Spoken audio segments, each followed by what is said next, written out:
এদিকে আইএমএফ এর ঋণের বোঝা টানতে শতাধিক পণ্যের উপর নতুন করে বসানো শুল্ক কর প্রত্যাহারের দাবি জানিয়েছে জাতীয় নাগরিক কমিটি।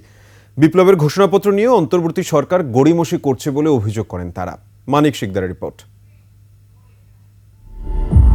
দুর্নীতি, অর্থ পাচারের কারণে ভঙ্গুর অর্থনীতির চাপ সামাল দিতে আন্তর্জাতিক মুদ্রা তহবিল থেকে $4.7 বিলিয়ন ঋণ নেয়ার সিদ্ধান্ত নিয়েছিল বিগত আওয়ামী লীগ সরকার। কঠিন ঋণের শর্ত হিসেবে কয়েকটি ধাপে ভ্যাট বাড়ানোর প্রস্তাব ছিল। তারই ধারাবাহিকতায় অন্তর্বর্তী সরকার সম্প্রতি শিশু খাদ্য, ওষুধ সহ শতাধিক পণ্যের উপর শুল্ক কর বাড়িয়েছে। জাতীয় নাগরিক কমিটির কেন্দ্রীয় কার্যালয়ে জরুরি সংবাদ সম্মেলন থেকে প্রস্তাবিত শুল্ক কর প্রত্যাহারের দাবি জানানো হয়। যেটা শিশুদের এবং আমাদের অন্যান্য প্রয়োজন ব্যবহার করতে হয় এরকম নিত্য প্রয়োজনীয় জিনিসগুলোর উপরে ভ্যাট আরোপ করা হয়েছে। মানুষ আসলে খাবে কি? আইএমএফ যে শর্ত দিয়েছে সেই শর্তের মধ্যে আপনাদেরকে কেন বাধ্য থাকতে হবে? নিম্ন আয়ের মানুষের জন্য টিসিবির ট্রাক সেল বন্ধেরও প্রতিবাদ জানায় জাতীয় নাগরিক কমিটি।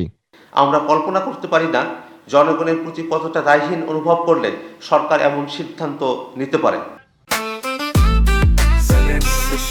জেনেক্সে শিফট করো, লাইফকে লিফট করো।